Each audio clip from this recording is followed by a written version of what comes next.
Suriname. Sebuah negara yang terletak di kawasan Amerika Selatan ini sering dianggap sebagai saudara jauh Indonesia.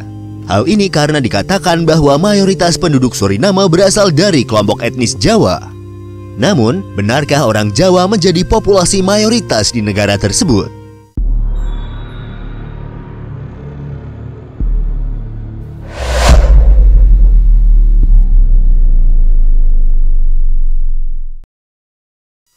Negara Suriname atau yang secara resmi disebut dengan nama Republik Suriname adalah sebuah negara berdaulat yang berasal dari kawasan Amerika Selatan. Lebih rinci, negara ini terletak di bagian pantai utara Amerika Selatan dan berbatasan langsung dengan Samudra Atlantik. Selain itu, Suriname berbagi perbatasan daratnya dengan wilayah Guyana di bagian barat, dengan Guyana Prancis di bagian timur, dan dengan Brazil di bagian selatannya. Suriname memiliki wilayah seluas 163.821 km persegi, dan dengan luasnya tersebut, Suriname adalah negara berdaulat terkecil di Amerika Selatan. Jika kita coba bandingkan luas negara ini dengan luas wilayah yang ada di Indonesia, luas negara Suriname masih sedikit lebih besar dari luas Pulau Jawa, dan sedikit lebih kecil dari luas Pulau Sulawesi. Secara umum, wilayah Suriname dibagi menjadi dua wilayah geografis utama, yaitu wilayah bagian selatan yang terdiri dari hutan hujan tropis dan sabana, di mana wilayah ini menutupi lebih dari 80% permukaan tanah Suriname, dan wilayah bagian utara yang terdiri dari kawasan dataran rendah dan daerah pesisir, di mana sebagian besar penduduk Suriname tinggal di wilayah ini. Pada tahun 2021 lalu, diperkirakan jumlah populasi penduduk Suriname adalah sekitar 613.000 jiwa. Dengan jumlahnya tersebut, Suriname adalah salah satu negara dengan jumlah penduduk paling sedikit di dunia. Meski memiliki jumlah penduduk yang relatif sedikit, namun Suriname dikenal sebagai negara dengan penduduk paling beragam secara etnis dan budaya di kawasan Amerika Selatan dan Karibia. Penduduk Suriname ini dicirikan oleh tingkat keragamannya yang tinggi, di mana tidak ada kelompok demografis tertentu yang menjadi mayoritas. Berdasarkan statistiknya, penduduk Suriname terdiri dari kelompok etnis India dengan persentase sekitar 27%, etnis Marun 21%, Kreol atau Afro-Suriname 15%, Jawa 15%, etnis campuran sekitar 13%, pribumi 4%, dan 5% sisanya berasal dari beberapa kelompok etnis lain. Suriname juga memiliki agama yang beragam yang dianut oleh penduduknya yang mencerminkan karakter multikultural negara itu. Sekitar 52% penduduk Suriname adalah penganut kekristenan, 18% adalah penganut agama Hindu, 15% Islam, sekitar 5% menganut aliran kepercayaan, 5% tidak beragama, dan sisanya pemeluk agama-agama lain.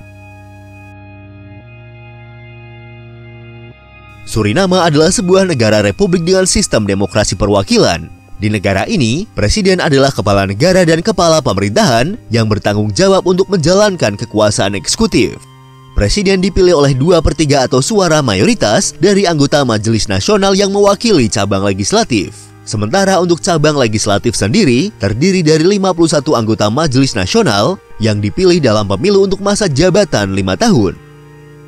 Chandrika Persat Santokhi atau yang lebih akrab disapa dengan Presiden Chan Santokhi adalah Presiden Suriname saat ini. Dirinya merupakan Presiden ke-9 Suriname yang resmi menjabat sejak bulan Juli tahun 2020. Dari segi ekonomi, Suriname dikategorikan sebagai negara berkembang. Perekonomian negara ini sangat bergantung pada sumber daya alamnya yang melimpah seperti bauksit, emas, dan minyak bumi. Selain dari sumber daya alam, sumber pendapatan utama negara ini adalah dari pertanian dan pengiriman uang yang sebagian besar berasal dari Belanda, Guyana Prancis, dan Amerika Serikat.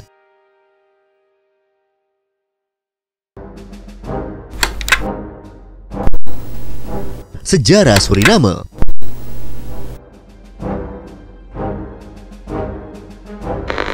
Sebelum kedatangan bangsa Eropa, diketahui bahwa wilayah Suriname sudah dihuni sejak sekitar 3000 tahun sebelum Masehi.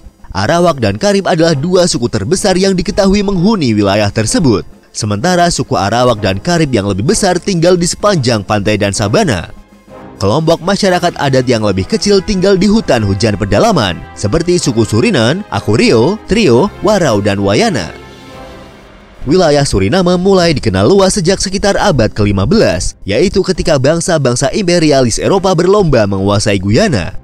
Orang Eropa pertama yang datang ke Suriname adalah penjelajah Spanyol dan pedagang Belanda yang mengunjungi daerah itu bersama dengan bangsa lain dari Amerika Selatan.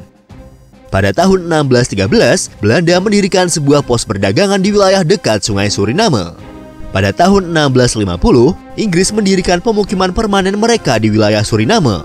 Dengan sekitar 3.000 budak yang dibawa dari Afrika, Inggris mengembangkan perkebunan di wilayah tersebut dan menjadikan Suriname sebagai koloni perkebunan. Perselisihan untuk menguasai wilayah ini pun muncul antara pihak Belanda dan Inggris. Dan pada tahun 1667, Belanda menyerang dan berhasil menduduki pemukiman yang didirikan oleh Inggris.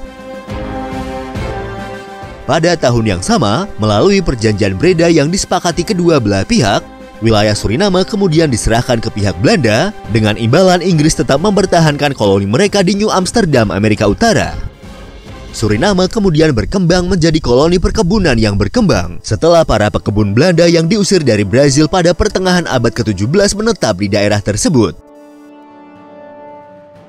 Para pekebun koloni sangat bergantung kepada para budak untuk mengolah dan memanen tanaman perkebunan mereka. Namun karena jumlah penduduk pribumi yang terbatas, mereka kemudian mendatangkan budak-budak dari Afrika. Pada abad ke-18 selama periode ini, Suriname menjadi salah satu produsen utama untuk produk pertanian seperti gula, kopi, kapas, dan kakao yang dikirim ke pasar Eropa. Di tahun 1799 atau akhir abad ke-18, Suriname kembali diduduki oleh Inggris. Selama berada di bawah kekuasaan Inggris pada awal abad ke-19, Suriname dikenal dengan nama British Inderknam.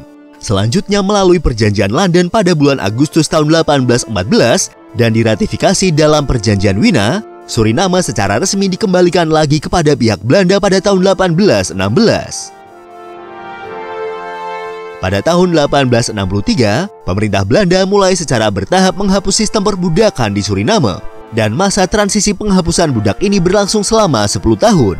Namun, sebagai sebuah koloni perkebunan, Suriname memiliki ekonomi yang bergantung pada tanaman komoditas padat karya. Dan untuk menutupi kekurangan tenaga kerja, sejak tahun 1873, Belanda merekrut dan mendatangkan buruh kontrak dari Hindia Belanda khususnya Jawa dan dari India. Selain itu, selama akhir abad ke-19 dan awal abad ke-20, sejumlah kecil pekerja didatangkan ke wilayah ini dari Cina dan Timur Tengah.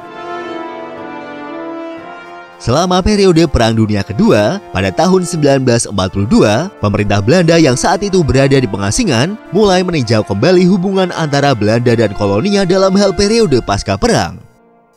Setelah Perang Dunia berakhir, pada tahun 1948, pembicaraan tentang otonomi politik internal Suriname dimulai dan pemilihan umum untuk pertama kali diadakan di wilayah ini. Di tahun 1954, Suriname diberikan otonomi dan memperoleh pemerintahan internal mereka sendiri. Sementara Belanda tetap mempertahankan kendali pertahanan dan urusan luar negeri. Pada periode ini, Suriname menjadi salah satu negara konstituen atau negara penyusun dari kerajaan Belanda. Pada tahun 1974, atau setelah 20 tahun menjadi negara konstituen kerajaan Belanda, pemerintah daerah Suriname memulai negosiasi untuk kemerdekaan penuh dengan pemerintah Belanda. Sebagai hasil dari negosiasi tersebut, Suriname diberi kemerdekaan secara penuh oleh pemerintah Belanda pada tanggal 25 November tahun 1975.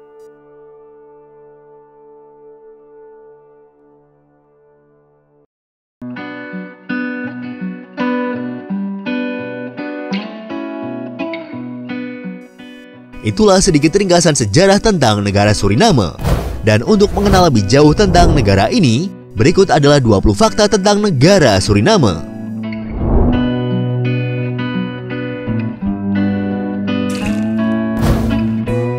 Teori paling populer mengenai asal-usul nama Suriname berasal dari kata Surinen, di mana Surinen sendiri adalah salah satu suku Indian yang tinggal di wilayah tersebut yang pertama kali melakukan kontak dengan para pendatang Eropa.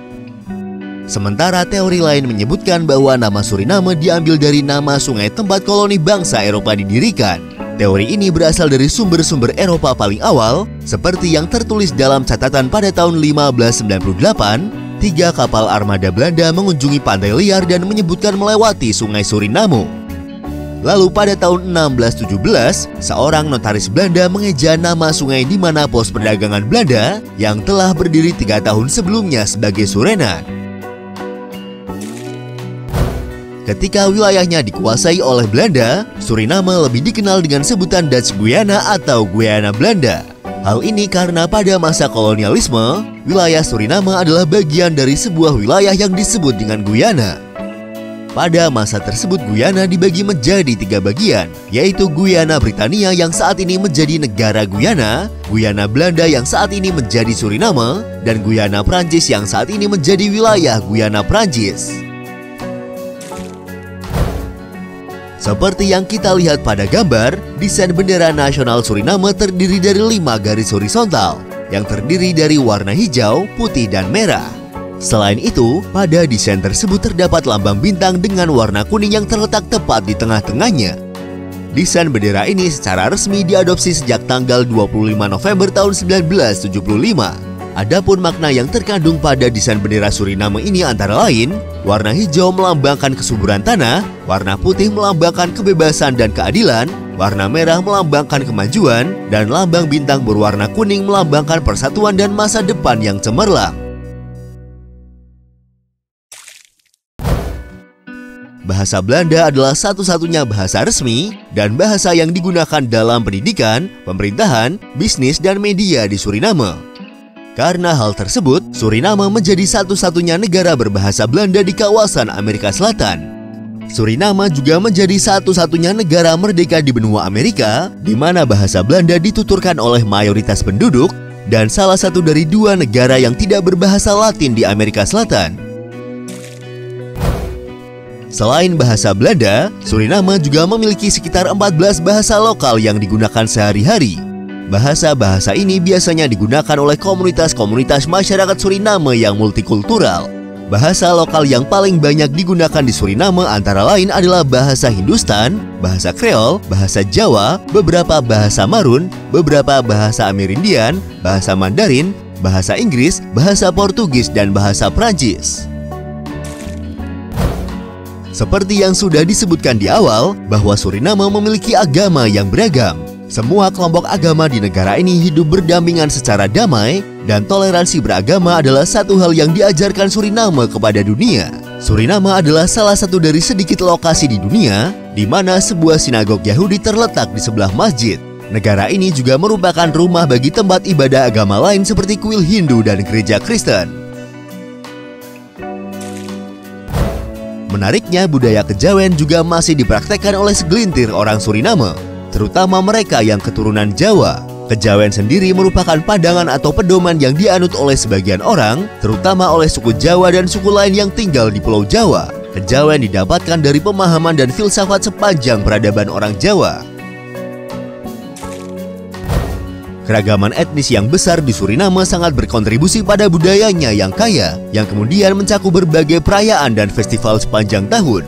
Orang Suriname merayakan Holi, Natal, Hari Kedatangan Jawa, Hari Kedatangan India, Hari Marun, Diwali, Idul Fitri, Jumat Agung, dan banyak lagi festival dan upacara sekuler dan keagamaan. Suriname dikabarkan mempunyai tingkat konsumsi kembang api atau petasan tertinggi per kapita di dunia. Para peluncur kembang api atau yang disebut dengan pyromaniak mulai menembakkan kembang api beberapa hari sebelum hari Natal dan malam terakhir sampai memasuki tahun baru. Pada hari tahun baru, toko-toko di Paramaribo menembakkan deretan petasan kertas berwarna merah yang dinamakan dengan Pagara. Mata uang resmi dari negara Suriname adalah dolar Suriname. Mata uang ini mulai digunakan sebagai alat transaksi yang sah sejak tahun 2004, setelah menggantikan mata uang Suriname yang lama yaitu gulden Suriname. Secara internasional, dolar Suriname dikodekan dengan SRD. Jika kita coba konversi ke mata uang negara kita, 1 dolar Suriname memiliki nilai tukar sekitar Rp609. Paramaribo adalah kota terbesar sekaligus ibu kota dari negara Suriname. Kota ini menjadi tempat tinggal bagi sekitar 50% penduduk Suriname. Pada tahun 2002, UNESCO menetapkan bagian dalam kota Paramaribo sebagai salah satu situs warisan dunia. Karena tempat ini memiliki banyak bangunan penting secara historis dan signifikasi keagamaan. Paramaribo dianggap sebagai salah satu dari area kebudayaan yang menarik di Amerika Selatan. Dengan banyaknya bangunan dari masa kolonial pada abad ke-17 dan abad ke-18 yang masih terlihat di sana, arsitektur Belanda sangat kental dalam bangunan-bangunan tua di kota ini. Menariknya, Suriname hanya memiliki satu gedung bioskop di negaranya, dan bioskop ini berada di kota Paramaribo. Jika dilihat di peta dunia, wilayah Suriname berada sedikit di sebelah utara garis khatulistiwa. Negara ini terletak di sebuah kawasan yang disebut sebagai Guyana Shield atau perisai Guyana, yaitu salah satu dari 3 keraton lempeng tektonik di Amerika Selatan. Guyana Shield adalah salah satu kawasan dengan keanekaragaman hayati tertinggi di dunia dan memiliki banyak spesies endemik. Karena lokasinya tersebut, wilayah Suriname diketahui memiliki keanekaragaman hayati yang tergolong tinggi. Pada tahun 2013 lalu, sebanyak 16 ilmuwan internasional meneliti ekosistem dalam sebuah ekspedisi selama 3 minggu di daerah aliran Sungai Palumiu, Hulu Suriname. Para ilmuwan ini berhasil mengkatalogkan sebanyak 1.378 spesies dan menemukan sekitar 60 spesies baru, termasuk 6 katak, 1 ular, dan 11 ikan yang kemungkinan merupakan spesies yang sebelumnya tidak diketahui. Suriname juga memiliki salah satu kawasan hutan lindung terbesar di dunia. Central Suriname Nature Reserve atau Pusat Cagar Alam Suriname adalah salah satu kawasan hutan lindung yang mencakup sekitar 4/5 bagian selatan negara Suriname. Hutan ini memiliki lebih dari 1.000 spesies pohon dan memiliki keanekaragaman flora dan fauna termasuk banyak hewan yang dilindungi, misalnya berang-berang sungai raksasa, armadillo raksasa, dan jaguar. Oleh UNESCO, kawasan cagar alam ini ditetapkan sebagai salah satu warisan dunia di Suriname. Julianatup adalah gunung tertinggi di Suriname dengan titik tertingginya berada pada 1.280 meter di atas permukaan laut. Sementara titik terendahnya berada pada sebuah lokasi tanpa nama di daratan pantai dan berada pada titik 2 meter di bawah permukaan laut. Waduk Brokopondo adalah waduk terbesar di Suriname yang memiliki luas permukaan sekitar 1.560 km persegi dengan luas daerah tangkapan air sebesar 12.200 km persegi yang mencakup hampir 1% luas negara. Dengan luasnya tersebut, Waduk Brokopondo juga disebut sebagai salah satu waduk terbesar di dunia. Waduk Brokopondo sendiri secara resmi bernama Waduk Profesor Dr. Insinyur W.J. van Bloemestein. Namanya tersebut diambil dari nama seorang insinyur hidrologi Belanda Willem Johan van Bloemestein. Fakta menariknya adalah, Insinyur Willem Johan van Bloemestein adalah seorang Belanda kelahiran Surakarta atau Solo, Jawa Tengah. Kabar gembira bagi kalian yang punya impian untuk berkunjung ke Suriname. Dilansir dari situs Kementerian Luar Negeri.go.id, terhitung mulai tanggal 1 September tahun 2020, bebas visa secara resmi berlaku dan diberikan bagi WNI pemegang paspor diplomatik, paspor dinas, dan paspor biasa. Warga negara Indonesia pemegang paspor diplomatik, paspor dinas, dan paspor biasa dengan masa berlaku minimal 6 bulan, keluar, transit atau tinggal tanpa visa di Suriname apabila tidak lebih dari 30 hari. Begitupun sebaliknya dengan warga negara Suriname yang berkunjung ke Indonesia.